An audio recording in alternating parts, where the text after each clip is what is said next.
మీ ఇంట్లో మొదటి కోటీశ్వరుడు మీరే అవ్వాలనుకుంటున్నారా? ఈ ఫైనాన్షియల్ వెబినార్ లో ఇప్పుడే జాయిన్ అవ్వండి. నమస్తే, వెల్కమ్ టు సుమన్ టీవీ. ప్రస్తుతం మనతో పాటు ఉన్నారు బిజినెస్ అనలిస్ట్ నంది రామేశ్వరరావు గారు. నమస్తే సార్. సార్, అధ్యక్ష పదవి నుంచి దిగిపోతున్న జో బైడెన్ H1B వీసా నిబంధనల్ని తేలిక చేశారు. మరి ఇండియన్స్ అందరికీ కూడా గుడ్ న్యూస్ అంటున్నారు. దీన్ని ఎలా చూడొచ్చు అంటారు? డెఫినెట్గా గుడ్ న్యూస్. ఎందుకంటే అంతకుముందు ట్రంప్ ఆల్రెడీ కష్టాలు ప్రకటించాడు. అంటే జో బైడెన్ నార్మల్గా దిగిపోయే ముందు ఇలాంటి డెసిషన్ తీసుకుంటారని ఎవరు ఊహించలేదు.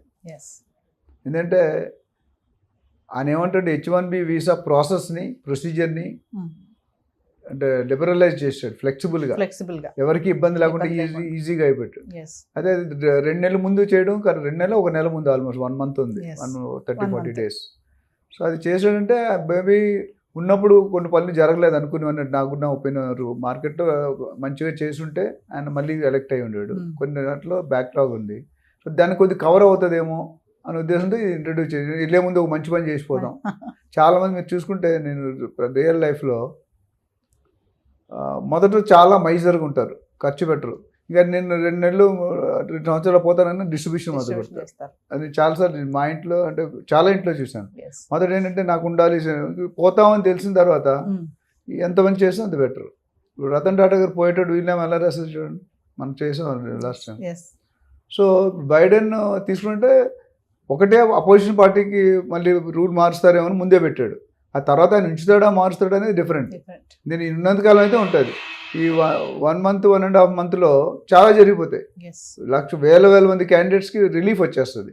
ఎందుకంటే ఇప్పుడు చాలామంది ఇల్లీగల్ ఉన్నారని అంటున్నారు. ఆ ఇల్లీగల్ని రెగ్యులరైజ్ చేయమంటున్నాడు. సో బైడెన్ ప్రభుత్వం ఎప్పుడు కూడా రిపబ్లిక్ కాకుండా డెమోక్రటిక్ కాబట్టి, అయితే మా అమెరికాలో ఇప్పుడు ఓట్లు వేసినట్టు కూడా పబ్లిక్ కూడా ఎవరైతే డెమోక్రటిక్ వేసారో వాళ్ళు రిపబ్లిక్ వేసారు ఈసారి.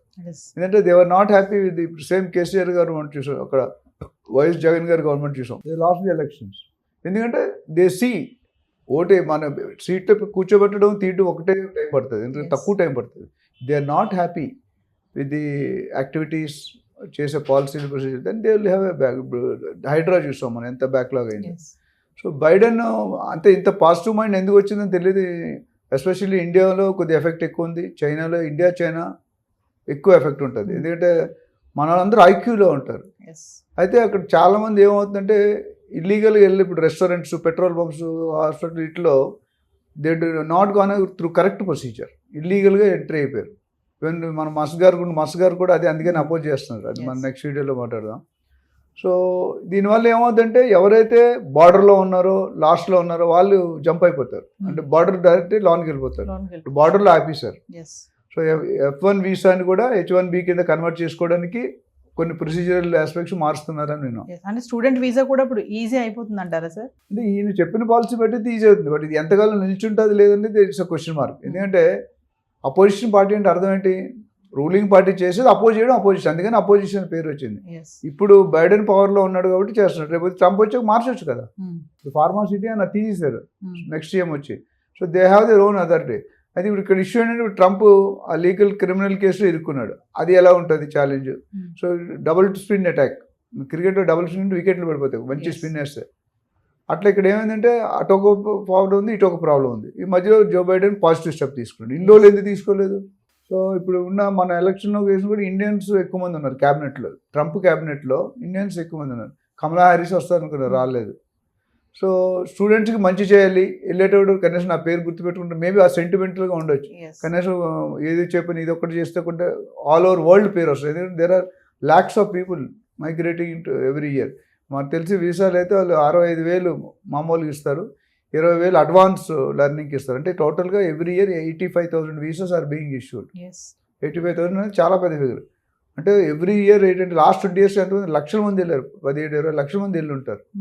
సో అది ఏంటంటే ఇప్పుడు పాత సిటిజన్స్ ఎవరైతే గ్రీన్ కార్డ్ వచ్చేసి సిటిజన్షిప్ ఉందో వాళ్ళకేం ఇబ్బంది ఉండదు. ఇవంతా కొత్తగా ఇల్లీగల్ వెళ్ళి ఇప్పుడు అక్కడ జాబులు కూడా కష్టం అవుతుంది కదా. అంటే ఇదంతా టెంపరీ అని అంటారు సార్ మీరు? నాకు టెంపరీ అనిపిస్తుంది. ఎందుకంటే మన ఇండియాలో లోపలికి నాకు అక్కడ లా కంప్లీట్ ఐడియా చూసిన దాన్ని బట్టి అయితే ఆపద్ధర్మ ముఖ్యమంత్రి అంటే ఈ can't take any major decisions. మరి ఇది మేజర్ డెసిషనా మైనర్ డెసిషన్ తెలియదు. డెసిషన్ అయితే తీసుకున్నాడు. బట్ ఏదేమైనటికి it's good news for the world. ఎందుకంటే ఆయన ట్యాక్స్లు పెడతానంటే ఈయన లిబరలైజ్ చేస్తాను అంటే రెండు నార్త్ సౌత్ నడుస్తున్నాయి. ట్రంప్ గారు ఏమంటే నేను రాగానే టైట్ చేస్తాను, ట్యాక్స్ 100% వేస్తాను, మీరు ఎవరైనా చెప్పిన మాట వినకపోతే పెనాల్టీ వేస్తాను, క్లోజ్ చేస్తాను ఇవన్నీ అంటున్నాడు. అక్కడ వచ్చేసరికి ఆయన ఓపెన్ చేస్తాడు, ఈయన క్లోజ్ చేస్తుంటే ఆయన ఓపెన్ చేస్తున్నాడు. సో ఏ విధంగా చూసుకున్నా as far Indians are concerned or Chinese are concerned it's a good positive step because he's liberalizing the process. ఇల్లీగల్గా ఎవరున్నారో లీగల్గా మారే అవకాశం ఉంది. స్టూడెంట్ విషయాలు ఎవరున్నారో వాళ్ళు H1Bకి వచ్చే అవకాశం ఉంది. సో అందులో ఎంటైర్ ప్రొసీజర్ కొద్ది మార్పులు చేర్పులు చేసి పాజిటివ్గా వెళ్తున్నారు. వీ విల్ హోప్ దట్ ఆ డెసిషన్ నిల్చోవాలని ఆలోచిద్దాం. మరి ట్రంప్ గారు తీసేస్తే మనం ఏం చేయలేం. 90% తీయపోయి అంటే 50-50 ఛానల్ ఉంటుంది, తీయొచ్చు తీయకపోవచ్చు. ఎందుకంటే పాత ప్రెసిడెంట్ పెట్టిన తీయకూడదు, మరీ ఎగ్రెసివ్ ఉంటే తీసేస్తారు. అంటే ట్రంప్ కొంచెం నిబంధనలన్నీ కష్టంగా ఉంటాయి అని చెప్పేసి బిఫోరే ఈ నిర్ణయం తీసుకున్నారంటే ఏం చెప్తారు సార్? ఇప్పుడు లీడర్షిప్ స్టైల్లో ఒకళ్ళు బ్యూరోక్రాటిక్, ఆటోక్రాటిక్ రకరకాల లీడర్స్ ఉంటారు. So it go with the leader. ఇప్పుడు మన ప్రజెంట్ సీఎంని ఎన్ని మాట్లాడిన ఎక్స్పీరియన్స్ డైరెక్ట్గా వచ్చారు, ఆయన ట్రై చేసినట్టు చేయడానికి. Lot of opposition he's come. So మొదటికి ఇప్పటికి కరెక్ట్ చేసుకుంటారు, హైడ్రా కానీ మిగతా స్టెప్స్లో కానీ. మన ఇల్లు ఇవ్వడం అన్నీ జరుగుతున్నాయి కదా, రైతులు డ్యూస్ క్లియర్ చేయడం అన్నీ. So Trump is always different kind of leader, aggressive leader and దేశప్రేమ ఎక్కువ. మన వాళ్ళు బాగుపడాలి, మనం కడుపు నిండాక మిగతా వాళ్ళు కడుపు కోసం చూద్దాం. ఫస్ట్ మన కడుపు నిండకుండా వేరే వాళ్ళు కడుపు ఎందుకు నిండాలి అండ్ ఆయన ఎలక్షన్ గెలిచిందే ఆ నినాదంతో. First sign I'm going to make on immigration ప్రాసెస్లో. ఈ మధ్యలో జో బైడెన్ అనేది కొత్త ఇనిషియేటివ్. మొన్నటి వరకు ఈ టాక్ ఏమి లేదు, ఎన్నో వీడియోస్ చేసాం. సో పాజిటివ్గా ఐ థింక్ ఈ has some set in mind. ఏదో మైండ్ మాత్రం ఎవరు అడ్వైజ్ చేసి ఉండొచ్చు, లేకపోతే ఆయనకే స్వతహాగా ఉండొచ్చు, లేకపోతే ట్రంప్ చేస్తున్న ఈ హడావిడి బట్టి డెసిషన్ తీసుకుండొచ్చు, కొద్దిగా హెల్ప్ చేద్దాం, కొద్దిగా కంట్రోల్ చేద్దాం అన్నట్టు ఉండొచ్చు. అంటే సార్ ఇప్పుడు అమెరికాలో ఉన్నటువంటి బిజినెస్ ఏదైతే వ్యాపార సంస్థలు ఉంటాయో వాటిలో ఉన్నటువంటి కార్మికుల్ని ఫిల్ చేయడానికి కూడా ఈ డెసిషన్ తీసుకున్నారు అంటే ఏం చెప్తారు సార్? చేయొచ్చు. అంటే ఇది ఒక రీజన్ కాదు, 4-5 రీజన్లు ఉంటాయి. అందులో ఏ రీజన్ అనేది మనకు తెలియదు. అప్పుడు ఆ రీజన్ కావాలంటే నన్ను క్యాబినెట్లో పెడితే కనుక్కొని చెప్తాను నేను. But otherwise it's a good step for especially upcoming. ఎంతోమంది ఉద్యోగాలు లేక అమెరికా వెళ్ళడం అనేది అంత ఈజీ కాదండి. 50 లక్షలు 60 లక్షలు ఖర్చు అవుతుంది. అందులో దాదాపు నాకు తెలిసి వేల యూనివర్సిటీలు ఉన్నాయి అమెరికా ఎలోన్. అందులో ఈ కన్సల్టెంట్స్ మీరు అన్నారు తర్వాత మాట్లాడడం, కన్సల్టెంట్ ద్వారా వెళ్ళిన చాలామంది ఇబ్బంది పడుతున్నారు. అండ్ మనకు వచ్చే శాలరీలో 30-40% మనకి ఇచ్చి 50% వాళ్ళు తీసుకుంటున్నారు. విచ్ ఈస్ మనకు కష్టపడేది మనం సొమ్ము ఒకటిది సోగు ఒకటిది. అల్లుడు అత్త సొమ్ము అల్లుడు దానం చేసినట్టుంది. సో కష్టపడేది మన వాళ్ళు, జాబ్ లేదని ఎంతగానో ఒప్పుకుంటున్నారు. ఫస్ట్లో 20% కన్సల్టెంట్ తీసుకున్నారు, తర్వాత 30-40. ఇప్పుడు కొన్ని కేసులు నేను చూసాం, మా ఫ్రెండ్స్ 40% 30% ఇచ్చి 70% వాళ్ళు తీసుకుంటున్నారు, 67, which is not correct. So ఇవన్నిటికీ ఒక స్టెప్ ముందుకు వేసాడు అనుకోవచ్చు. మనం చేస్తార్థం ఒక స్టెప్ ముందు వేసి ఆలోచించి మేబీ ఆయన intention at least people will appreciate before is getting down as president. అంటే ఏదేమైనా చట్టపరమైన అడ్డంకులు తొలగుతాయి అంటే ఏమంటారు సార్ ఫైనల్గా నిర్ణయంతో? ఈ మిగతా ఫుల్ టైం చెప్పలేను కానీ ఈ 40 రోజులు 30 రోజులు అయితే మాత్రం పక్కా ఉంటుంది. ఎందుకంటే మార్చలేడు, ఆయన ప్రెసిడెంట్ అయిన తర్వాతే కదా మార్చాలి. సో అది wait and watch. We cannot tell 100% now. Thank you. Thank you.